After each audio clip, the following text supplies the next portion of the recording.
खुदा ने मुझे बनाया, उसी में जीना और मर जाना है। वक्त चाहे अच्छा हो या बुरा, हर मुश्किलों से लड़ जाना है। खुदा मेरा ढाल है, उसका वचन मेरा तलवार है। शैतान मेरा कुछ नहीं कर पाएगा, क्योंकि पवित्र आत्मा मुझ पर सवार है।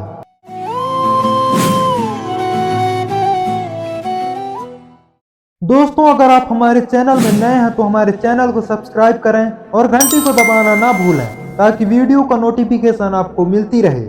आज का टॉपिक है मसीह में निडर कैसे बने, डर को कैसे खत्म करें, बाइबिल कैसे पढ़ें, क्यों पढ़ें, क्या बाइबिल पढ़ना जरूरी है। अगर आप वीडियो पूरा देखते हैं तो मेरा यकीन है कि आपके अंदर का डर खत्म हो जाएगा और आप स्वयं कहोगे, I am not loser, I am winner. डरते वो लोग हैं जो बाइबिल नहीं पढ़ते, क्योंकि जो सामर्थ हमें प्राप्त होती है वो बाइबिल के वचनों से है। केवल हम मसीह को ग्रहण करने से शैतान को परास्त नहीं कर सकते, क्योंकि शैतान आत्मिक योद्धा है। उसे अपनी बल से, अपनी बुद्धि से हम हरा नहीं सकते, क्योंकि उसके अनेक रूप हैं, लाइक माँ के रूप में, बाप के रूप में, दोस्तों के रूप में तथा पड़ोसियों के रूप में। किसी भी रूप में आ सकता है। इतना ही नहीं, बीमारी, गरीबी, ये सब शैतान ही लेकर आता है। जिस दिन से आप परमेश्वर को ग्रहण करते हैं, यीशु मसीह को उद्धारकर्ता मानते हैं, उस दिन से शैतान आपका शत्रु बन जाता है। शैतान आपसे हजारों तरीकों से लड़ाई करेगा ताकि आपको हरा सके। कभी माँ को सामने लाएगा, कभी बाप को, कभी दोस्तों को तो कभी पड़ोसियों को, क्योंकि यह समय आपके लिए बहुत कठिन होगा। परमेश्वर के अलावा आपका कोई नहीं होगा। शैतान आपके विरोधियों को चुनेगा और वे लोग आपको तंग करेंगे। कभी आप पैसों के लिए तरस जाओगे, कभी माँ बीमार पड़ जाएगी, कभी दूरी तय करने के लिए आपको गाड़ी नहीं मिलेगी, कभी आपको पड़ोसी ईसाई कहकर अपमान करेंगे। ये भी हो सकता है कि आपके अपने ही आपको घर से बाहर कर दें और संसार आपको चैन से जीने नहीं देगा। ऐसा होने दें। संसार की फिक्र मत करें, जो चलता है उसे चलने दें। लूका 21 अध्याय 18 वचन के अनुसार, तू आगे बढ़ता जा, खुदा तेरे साथ है, तेरे सिर का एक बाल भी बांका ना होगा, क्योंकि तेरे सिर पर खुदा का हाथ है।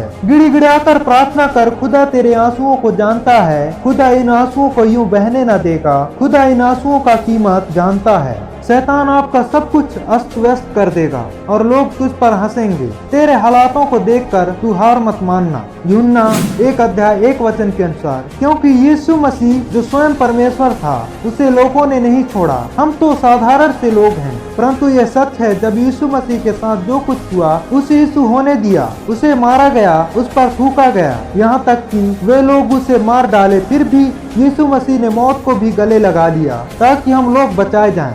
क्या लगता है आपको परमेश्वर यीशु को ऐसे ही छोड़ दिया था? नहीं, परमेश्वर उसका बदला लेगा, जैसा कि लूका 20 अध्याय 42 वचन से 43 वचन में लिखा है, मेरे दाहिने हाथ बैठ, जब तक कि मैं तेरे शत्रुओं को तेरे चरणों की चौकी न बना दूं। और यीशु प्यार से इस संसार को जीत लिया, इसलिए वह परमेश्वर के दाहिने हाथ बैठा है। मत्ती 28 अध्याय 18 वचन के अनुसार, जिसके हाथों में स्वर्ग की कुंजी है, जिसका अधिकार इस पृथ्वी पर है। यूहन्ना 5 अध्याय 27 वचन के अनुसार, जिसमें उद्धार करने की क्षमता है, जिसे न्याय करने का अधिकार दिया गया है। यूहन्ना 10 अध्याय 17 वचन से 18 वचन के अनुसार, यीशु को प्राण देने और लेने का अधिकार है। इसलिए हार मत मान। यीशु मसीह के लिए तूने जो कुछ कुर्बान किया है और आगे करेगा, उन सब का खुदा हिसाब रखेगा। जब तू विश्वास में बना रहेगा, याकूब 1 अध्याय 2 वचन से 4 वचन के अनुसार, तेरा धीरज तुझ पर प्रबल होगा और तू आत्मिक और मानसिक रूप से बलवान होगा। नीति वचन 30 अध्याय 30 वचन के अनुसार, तू सिंह के समान निर्भीक और निडर हो जाएगा जब तू परीक्षाओं में सफल हो जाएगा। तू परमेश्वर के इंतजार कर। यशायाह 40 अध्याय 21 वचन के अनुसार, वह तुझे बल देगा और तू काब के समान उड़ेगा। तू चलेगा, दौड़ेगा और तू कभी थकित न होगा। जब तू सब अपमानों को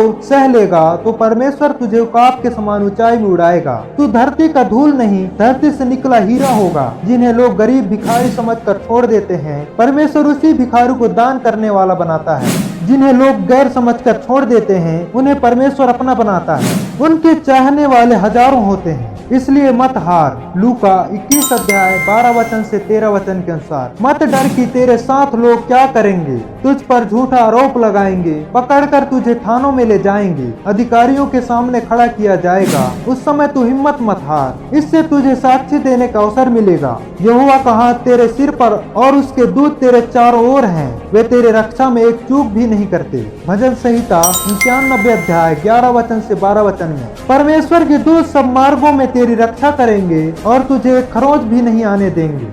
लोगों से अधिक शक्तिमान परमेश्वर है जिसने मनुष्यों को रचा है, इस संपूर्ण ब्रह्मांड की रचना की है। आमोस 9:5 के अनुसार परमेश्वर के स्पर्श से सारा ब्रह्मांड हिल जाता है और उसके सारे रहने वाले डर से कांप उठते हैं, रोते और चिल्लाते हैं। इसलिए मत डर कि लोग मुझे मार डालेंगे, काट डालेंगे। तू यहोवा परमेश्वर का दास है। परमेश्वर की नजरें तुझ पर 24 घंटे लगी रहती हैं। वह कभी सोता नहीं, बल्कि तू चैन से सोया करता है। तू डर मत, विश्वास कर। लोग तुझे मारने के 1000 कोशिश करेंगे और यहोवा उनके 1000 कोशिशों को नाकाम करेगा। यहोवा की इच्छा के विरुद्ध तुझे कोई भी छू नहीं सकता। डर को जड़ से खत्म करना है तो बाइबिल को पढ़, ताकि आत्मिक रूप से बलवान होगा। बाइबिल परमेश्वर के हृदय है। बाइबिल का वचन परमेश्वर की इच्छा है। बाइबिल परमेश्वर से बात करने का माध्यम है। जब तू परमेश्वर को समझ जाएगा तो तू पवित्र आत्मा में निडर हो जाएगा। तुझे डर का कंट्रोल करने की जरूरत नहीं। पवित्र आत्मा तुझे निडर बनाएगा और तुझे मार्गदर्शन करेगा। जितना तू परमेश्वर के नजदीक जाएगा,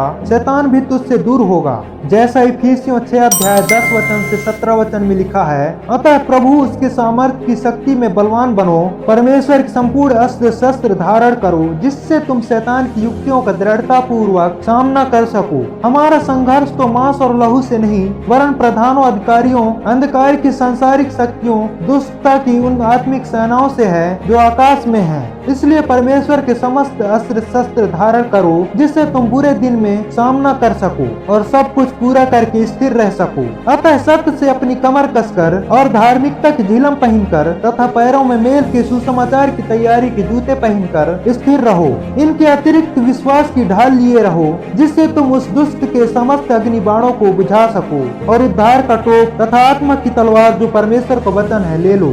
इसलिए बाइबिल के वचनों को पढ़ना चाहिए ताकि हम शैतान का सामना कर सकें। यीशु के नाम से यदि वचन आपको याद है तो आपको डरने की जरूरत नहीं है, क्योंकि वही वचन तुझे जरूरत में काम आएगा। मरकुस 5:36 में लिखा है, यीशु कहते हैं, मत डर, केवल विश्वास रख। मत्ती 28:20 में इस प्रकार लिखा है, और जो जो आज्ञा मैंने तुम्हें दी है उनका पालन करना सिखाओ, और देखो युग के अंत तक सदैव तुम्हारे साथ हूँ। और यीशु कहते हैं मरकुस 14:38 में, जागते और प्रार्थना करते रहो कि परीक्षाओं में ना पड़ो। आत्मा तो तैयार है परंतु देह निर्बल है। इन वचनों के द्वारा परमेश्वर आपको आशीष दे। अगर यह वीडियो अच्छा लगा तो कमेंट में जरूर लिखें, I am not loser, I am winner, Jesus name. धन्यवाद।